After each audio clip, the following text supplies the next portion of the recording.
Ellis Mill is a distinctive and iconic part of Lincoln's skyline.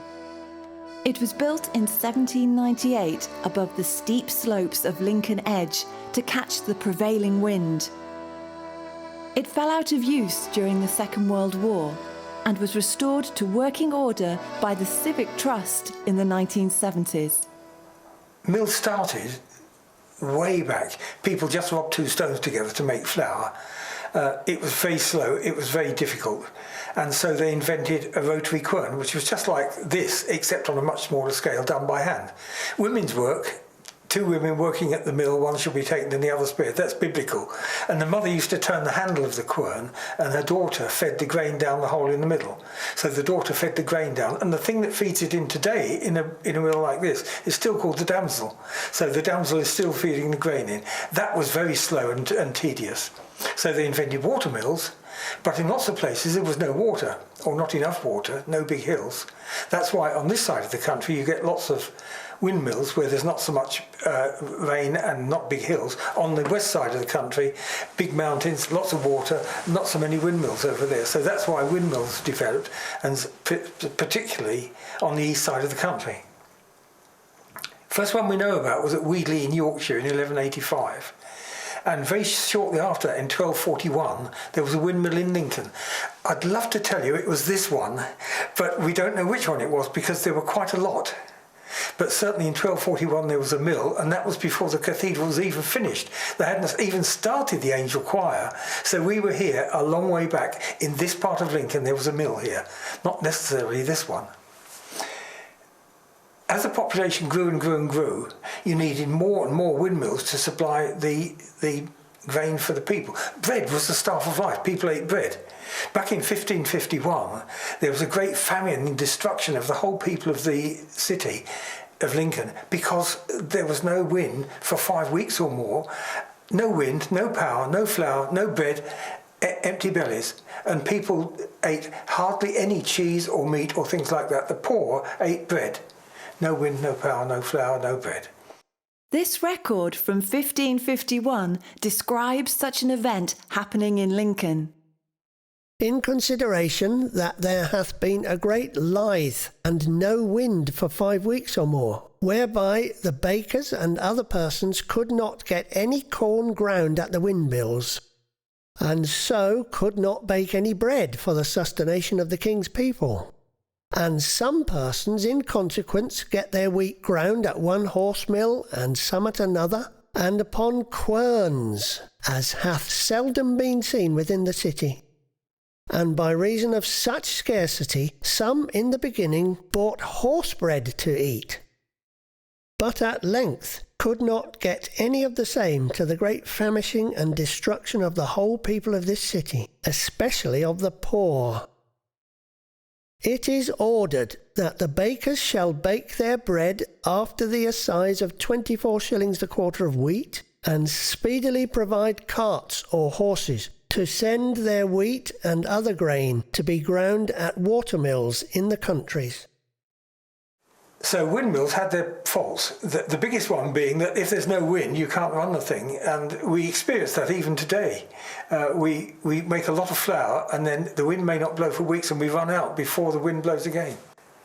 So that was a problem with windmills, but in the 19th century the number of windmills in Lincoln increased enormously because so did the population. The population grew from around 10,000 to 50,000 from 1800 to 1900, and a windmill like this would supply about 1,000 people, and you couldn't build enough mills, and even if you did, there often was no wind. And during that century, steam power came in, and roller milling instead of millstones, and that could make flour at an enormous rate any time of the day or night. The Co-op had a big mill down on Waterside Moors, and that's gone now, as have most of the mills, because there are even bigger mills in other places. With the big change in technology, with steam milling and later electric milling and big rollers instead of millstones, you could make flour at any time of the day or night.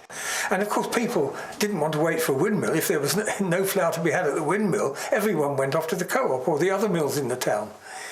So windmills declined, but at one stage in 1842 was when there were most mills up here, and there were 6 mills in Mill Road, this little road outside the gate here, and there were 3 more around the end of the road. So there were 9 mills within about 400 metres up here, all going. That was 1842. That was the best time for milling, really, in Lincoln. But they were having a job to make a living, and they all gradually declined. And Ellis was one of the last ones to be run. The Ellis family originally had a wooden post mill at Burton Village, but post mills were very vulnerable. They burnt down or they rotted away. And it's said that John Ellis, who had the post mill there, the story is that he ran it so hard because he got no flour that he shook it to bits and it collapsed. And there's certainly a picture of the mill, a heap of rubble on the ground. At that point, he decided it couldn't be restored, and he came into Lincoln and bought Ellis Mill, which was a brick tower mill, a lot more solid than the wooden post mill. And so it's been called Ellis Mill ever since that time. John died in 1920, and his wife Eliza was the owner, and her son Frank ran it. And when she died in 1933, Frank Ellis took it over, and he ran it until World War II. Albeit on just 2 sails. At the beginning of World War II, he broke another sail, and you can't run a windmill on 1 sail, so he took it out of use, and all the machinery was taken away for the war effort. You know, it was used to make bombs and battleships and stuff like that. At least I suppose it was. They took all my mother's aluminium saucepans as well to make Spitfires. I don't suppose they ever flew, but you never knew. So that was the end of the mill as far as a working mill was concerned. And then after the war, it was bought by a property developer. He couldn't get planning permission. There was a big disastrous fire. The inside was burnt out. And that was the close of play. If it had not been for the Civic Trust, it wouldn't be here now. Windmill sails have been used to signal for centuries. If you see the sails in a St Andrew's cross, that means the miller's not there. So if you've got a load of grain to be milled, it's no use going to that mill because the miller's gone away. If you see them in St George's Cross, that means back in 5 minutes sort of thing. It means a temporary stop, so the miller is still there.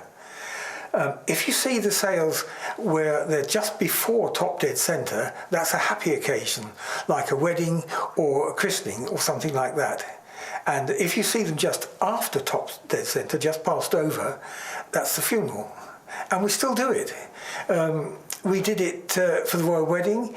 We did it for 30 years of the mill. We did it when the next door neighbours died.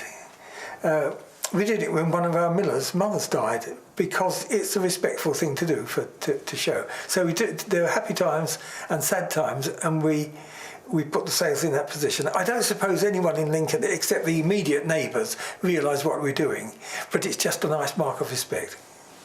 Ellis Mill is Lincoln's last remaining working mill. As such, it is an important part of the industrial history and heritage of Lincoln. It was restored by the Civic Trust, Thompson's and Sons millwrights, and many volunteers, including Barry Brooke, who was Ellis Mill's first post-war miller. It is now owned by Lincolnshire County Council and is run by a group of local millers. Thanks to the dedication of these people, Ellis Mill still produces flour over 200 years after it was built.